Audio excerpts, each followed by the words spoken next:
శుక్లాంబరధరం విష్ణుం శశివర్ణం చతుర్భుజం ప్రసన్నవదనం ధ్యాయేత్ సర్వవిఘ్నోపశాంతయే అగజానన పద్మార్కం గజానన మహార్నిశం అనేకదంతం భక్తానాం ఏకదంతోపాస్మహే. ఓం గం గణపతయే నమః. ఓం శ్రీమాత్రే నమః. ఓం శ్రీ గురుభ్యోం నమః. మా ఆది ఆస్ట్రాలజీని చూస్తున్నటువంటి మీ అందరికీ, అలాగే విదేశాల్లో కూడా ఉంటూ నన్ను ఎంతగానో ప్రోత్సహిస్తూ, విదేశాల్లో వాళ్ళే కదండి, మీరు కూడా ఎంతగానో ప్రోత్సహిస్తూ, అలాగే నా వీడియోలు కూడా చూస్తూ నన్ను ఎంతగానో ప్రోత్సహిస్తున్నారు. సో మీరందరికీ పేరు పేరున నా హృదయపూర్వక నమస్కారాలు. ఇప్పుడు మనం 12 రాశుల వాళ్ళకి మకర రాశిలో సూర్య భగవాను ప్రవేశించినప్పుడు కలిగే ఫలితాలు ఎలా ఉంటాయి తెలుసుకుందాం. దానికంటే ముందర ఏంటంటే, మీరు మీ జాతకాలు తెలుసుకోవాలన్నా, లేదా మీ ముహూర్తాలు పెట్టించుకోవాలన్నా, ముఖ్యంగా ఏంటంటే మీ జాతకాలు తెలుసుకోవాలనుకుంటే date of birth, time of birth, place of birth చూడాలండి, ఉండాలి.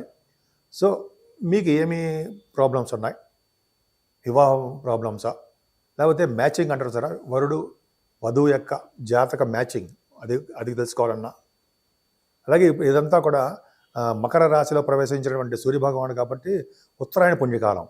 ఈ పుణ్యకాలంలో వివాహ శుభకార్యాలు జరుగుతాయి, వివాహాలు, ఉపనయనాలు, అలాగా గృహప్రవేశాలు, ఇలాగ అన్నీ మంచి మంచి కార్యక్రమాలు జరుగుతుంటాయండి. ఒకవేళ మీరు మా ఆది ఆస్ట్రాలజీ తరపున, నేను మీ వాడ్రేవ్ ఆదినారాయణరావు, మీరు నాకు పంపిస్తే మీ డీటెయిల్స్ కానీ ఏమైనా మీకు తెలుసుకోవాలనుకుంటే, అది ముహూర్తాలు కావాలన్నా ఇవన్నీ తెలుసుకోవాలనుకుంటే మీరు నాకు పంపిస్తే నేను తప్పకుండా ముహూర్తాలు పెట్టడం కానీ, మీ జాతకాలు చూడడం కానీ అవన్నీ చూస్తానండి. నాకు 35 సంవత్సరాల అనుభవం ఉంది. నేను కాస్ట్ అకౌంటెంట్ అయినా, CMA చేశాను, అకౌంట్స్ ఆఫీసర్గా గవర్నమెంట్ ఆర్గనైజేషన్ చేశాను. ఆ పక్క పెడితే నాకు కొద్దిగా గొప్ప దీంట్లో కొద్దిగా అనుభవం ఉంది కాబట్టి మీకు కావాలనుకుంటే, ముహూర్తాలు పెట్టించాలనుకుంటే నాకు ఫోన్ చేయండి.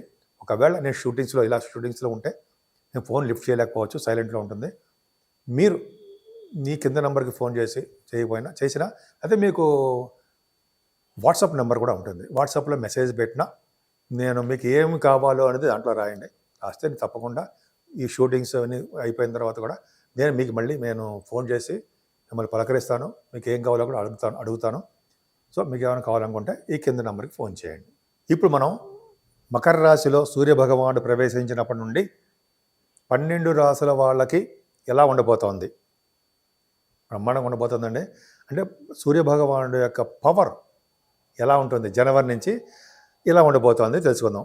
ఈ సూర్యభగవానుడు అంటే మకర రాశిలోకి 14వ తారీఖు జనవరి నుంచి మకర రాశిలో ప్రవేశిస్తాడు.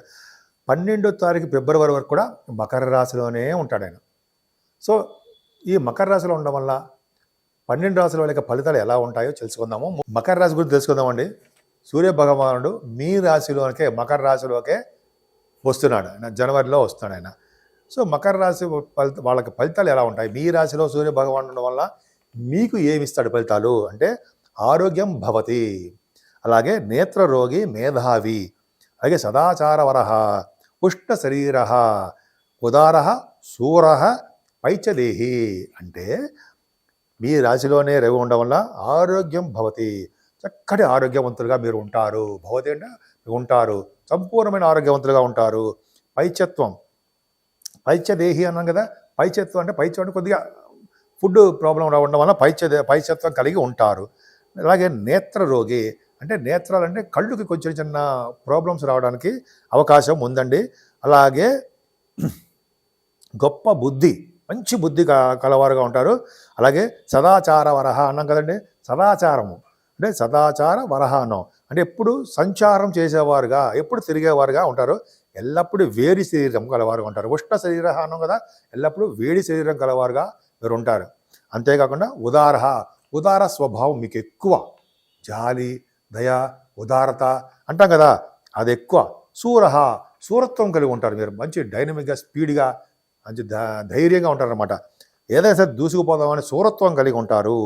అలాగే పైచంత చెప్పినట్టు పైచదేహి అంటే అలాగ ఉంటారు, పైచంత గలవారుగా ఉంటారు. ఇలాగా మీరు చిన్న నేత్ర రోగం తప్ప మీరు చాలా మంచిదేనండి.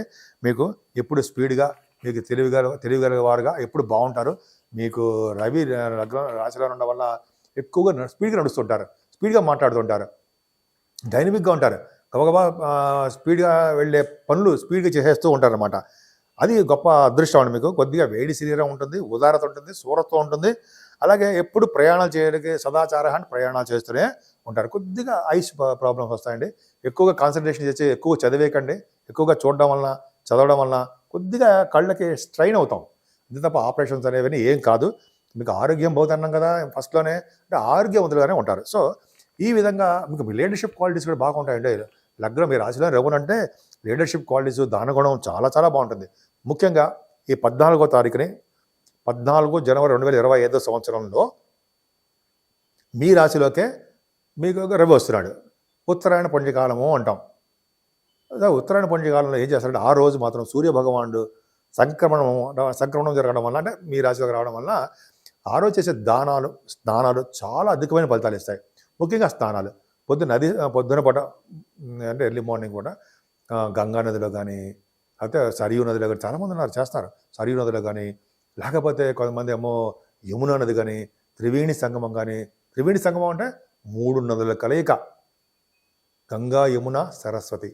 అమ్మవారు చాలా పవర్ అండి. చాలామంది చూస్తారు, మన టీవీలో కూడా చూస్తాం రోజు. చాలా బ్రహ్మాండం.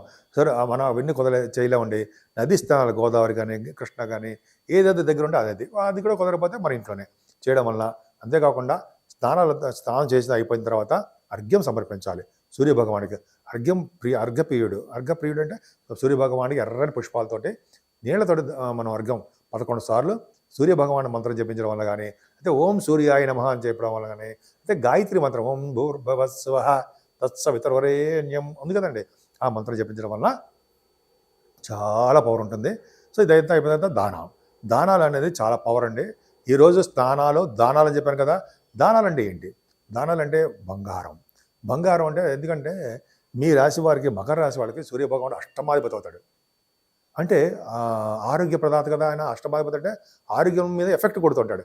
కానీ ఎప్పుడైతే సూర్యభగవానికి మీరు ఎప్పుడైనా సరే సూర్యభగవాన్ ఈ రోజు మాత్రము కొద్దిగా బంగారం సరే, వేద పండితులు కానీ, శాస్త్రాలు తెలిసిన వాళ్ళకి కానీ, లేకపోతే పూజారులకు కానీ, ఎవరికైనా సరే బ్రాహ్మణులకు దానం ఇస్తే బ్రహ్మలోక ప్రాప్తిని శాస్త్రం చెప్తుంది.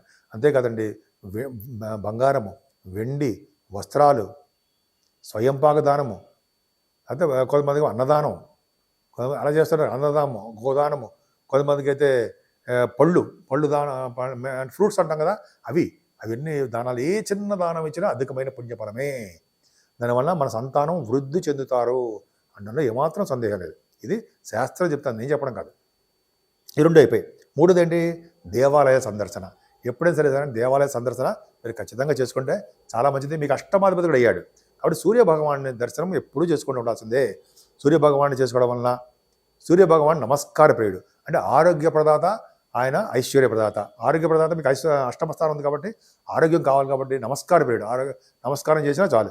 సరే, అది పక్క పెడితే సూర్యభగవానికి మనం ఒకవేళ మీరు కుదిరితే నవగ్రహాల్లో 6 ఆదివారాల పాటు చేయడము, స్వామికి అష్టోత్తరాలు పూజ చేయడము, అలాగే ఆయనకి అంటే గోధుమల దానం, బ్రాహ్మణుడికి గోధుమల దానం ఇవ్వడం వల్ల మీకు ఉన్నటువంటి శరీర బాధలు కానీ, ఆరోగ్య బాధలు కానీ ఇవన్నీ తగ్గుముఖం పడడానికే ఎక్కువ అవకాశాలు ఉన్నాయి. సో మీరు ఏమాత్రం అవకాశం చేసుకొని సూర్యభగవాన్ దేవాలయాలు సందర్శించండి. దేవాలయాలు సందర్శించిన తర్వాత మీరు దేవాలయాలు శుభ్రపరచడం నామోషి ఫీల్ కాకండి. అంటే దేవాలయాలు అంటే అందరికీ చెప్పడం మీ ఇష్టం అనుకోండి. దేవాలయాలు శుభ్రపరిచిన వాళ్ళకి మంచి జన్మ వస్తుంది, మంచి జన్మ ఉంటుంది, వాళ్ళు మంచి లోకాలకు వెళ్తారని శాస్త్రం చెప్తుంది, నేను చెప్పాల. సో దేవాలయాలు శుభ్రపరచడము, ముఖ్యంగా సూర్యభగవాన్ దేవాలయాలు శుభ్రపరిస్తే అంత అదృష్టం అండి. సో ఈ విధంగా చేయడం వలన మన పిల్లలకు కూడా మంచి శుభ్రంగా మంచి జరుగుతుందని, అలాగే మీరు సూర్యభగవాన్ని ఎప్పుడు పూజించడం వలన, గాయత్రి మంత్రంతో పూజించడం వలన 108 సార్లు దశగాయత్రి కానీ 108 సార్లు గాయత్రి కానీ పూజ చేయడం వలన ఆరోగ్యం, ముఖ్యంగా 8 సంవత్సరాలు ఆడాడు, ఆరోగ్యం బాగా డెవలప్ అవడము, ఐశ్వర్యం కూడా కలగడానికి కూడా ఆయన సూర్యభగవాన్ని కారకుడవుతాడు. సూర్యభగవాన్ని ఆరాధన చేయడం వల్ల మీరు ఎప్పుడూ ఆరోగ్యవంతులుగా ఉంటారని, అందంగా, ఆనందంగా, తృప్తిగా ఉండాలని, ఉత్సాహంగా ఉండాలని నేను మనస్ఫూర్తిగా కోరుకుంటున్నాను.